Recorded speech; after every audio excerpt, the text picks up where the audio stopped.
সোহরাব হাসান একটা কলাম লিখেছেন, ফেব্রুয়ারিতে নির্বাচন হবে না, এনসিপি নেতার এই বক্তব্য কেন? আসলে তিনিও বিশ্লেষণ করার চেষ্টা করছে। আমিও কয়েকদিন থেকে বলছি আমি কার্যকরণ খুঁজে পাচ্ছি না। তো সোহরাব হাসানের লেখা পড়ে যা বুঝলাম, এতে এনসিপি এখন দারুণভাবে বেকায়দায় আছে।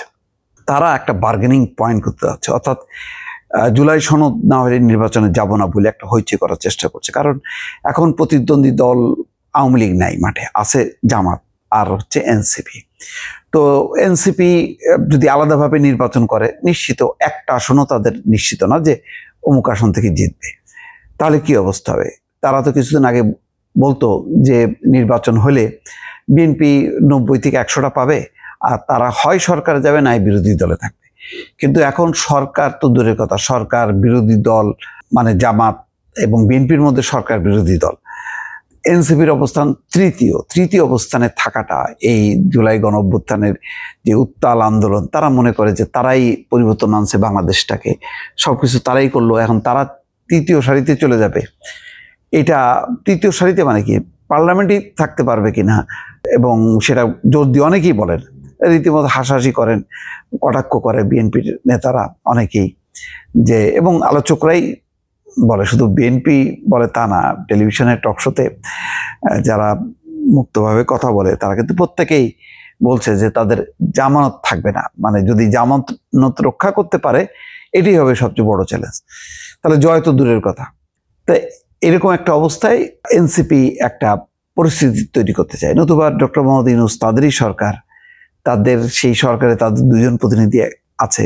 একজন বলছেন যে তিনি শিডিউল ঘোষণার পর তিনি পদত্যাগ করবেন, নির্বাচন করবেন। তো বোঝাই যাচ্ছে সরকারে আছে, ডক্টর ইউনূসকে তারা ওন করেন, এবং যখনই নাকি বৈঠক করে আলাদা আলাদা দল হিসেবে, এনসিপির সাথে বৈঠক করে আলাদাভাবে, তারা বিএনপি জামাতের কাতারে চলে গেছে। অথচ এক সংসদে একটা আসন পাবে কিনা সন্দেহ। সেই তুলনায় ইসলামী আন্দোলন কিন্তু একটা দুইটি আসন বের হয়ে আসবে এমন একটা অবস্থা কিন্তু তাদের আছে, এনসিপি সেটা নেই। তো এই অবস্থায় অনেকে মনে করেন যে এটা বার্গেনিং হিসাবে তারা একটা নিয়ে আসতে চায়, নির্বাচনের ময়দানে দর কষাকষি করবে, তাদের গুরুত্ব বিবেচনা করে জামাত বা বিএনপি তাদেরকে ডাকবে, বলবে যে তোমরা আমাদের সাথে যুক্ত হও, আসো আমরা একসাথে মিলে সরকার গঠন করি, নির্বাচন করি, একসাথে সরকার গঠন করি। এইরকম একটা হয়তো ক্ষেত্র তারা চায়। সেই কারণেই তারা নানানভাবে, যখন মালয়েশিয়ায় বলছেন যে আমরা নির্বাচিত সরকারের কাছে ক্ষমতা হস্তান্তরের প্রস্তুতি নিচ্ছি, তখন নাসিরুদ্দিন পাটোয়ারি বলছেন যে নির্বাচন হবে না। এমনও বলছেন যে সংস্কার এবং নতুন সংবিধান ছাড়া এই নির্বাচন হলে অন্তর্বর্তী সরকারকে গণঅভ্যুত্থানে শহীদ হওয়া ব্যক্তিদের মায়ের বুকে তাদের সন্তানদেরকে ফেরত দিতে হবে। সংস্কার এবং বিচার কাজ শেষ করেই নির্বাচন হতে হবে বলে মন্তব্য করেন এনসিপির এই নেতা। অবশ্য তার এই বক্তব্য ব্যক্তিগত, দলের বোঝা যাচ্ছে না। জামাতের মতো এনসিপিও আনুপাতিক ভোটের কথা বললেও সারা দেশে জুলাই পদযাত্রা কর্মসূচির সময় নিজেদের সম্ভাব্য প্রার্থীর নামও ঘোষণা করেছেন। রাজনৈতিক বিশ্লেষকদের মতে কিছুটা বেকায়দায় থাকা এনসিপি নেতা কর্মীদের মনোভাব চাঙ্গা করতে কিংবা অন্যান্য দলের সঙ্গে দর কষাকষি বাড়াতে তারা এই কৌশল নিচ্ছে, অর্থাৎ একটা যে আমরা নির্বাচনে যাব না, নির্বাচন হইতে গেলে এইটা পূরণ করতে হবে। এবং এটা এখন পরিষ্কার যে ভোটের মাঠে বিএনপির প্রতিদ্বন্দ্বীকে জামাত কেন চায় পিআর পদ্ধতি।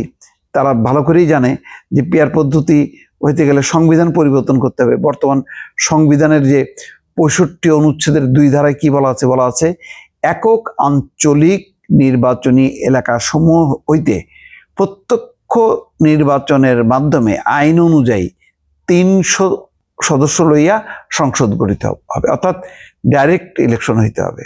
একক আঞ্চলিক নির্বাচনী এলাকা হইতে ডাইরেক্ট ইলেকশন, ইনডাইরেক্ট না। যে পিআরটা তো সংখ্যানুপাতিক, অর্থাৎ ইনডাইরেক্ট, আমি প্রার্থীকে আমি জানি না, আমি শুধু প্রতীকে ভোট দিচ্ছি। তো এটা হলো ইনডাইরেক্ট। ডাইরেক্ট হচ্ছে মানে ব্যক্তি, যে অমুক জায়গায় কলিমউদ্দিন, সলিমউদ্দিন, জসিমউদ্দিন, এগুলো হলো ডাইরেক্ট, যে প্রার্থী চিনে ভোট দেয়, এটা হচ্ছে ডাইরেক্ট। তো আমাদের বিদ্যমান সংবিধানের যে 65 অনুচ্ছেদের 2 ধারা অনুযায়ী তাই আছে। আর যদি পিআর পদ্ধতিতে করতে হয় তাহলে সংবিধানটা চেঞ্জ করতে হবে। সংবিধান কি এই পর্যায়ে চেঞ্জ হবে? অনেকগুলো প্রশ্ন আছে। তো এইগুলি হচ্ছে বার্গেনিং পয়েন্ট হয়তো। সেই কারণে এবং নির্বাচনটা যত পেছানো যায় জামাত মনে করে তারা ভালো করবে। আর এনসিপি একটা বেকায়দায় পড়ে তারা এখন নানা ইস্যু তুলে মাঠ গরম করার চেষ্টা করছে। তারপরে হয়তো তারা জামাত বা বিএনপি কোন একটা দিকে ঝুঁকবে। তাদের অবস্থানটা অনেকটা জাতীয় পার্টির মতন। জাতীয় পার্টি যেমন একসময় আওয়ামী লীগ বিএনপি যুদ্ধ করতো, মাঝখান থেকে তারা বলতো যে আমি কিন্তু চলে গেলাম, জামাত চলে গেল বিএনপির সাথে, জাতীয় পার্টি চলে গেল আওয়ামী লীগের সঙ্গে। তো ওইরকম একটা বার্গেনিং পয়েন্টে তারা চলে আসতে চাচ্ছে।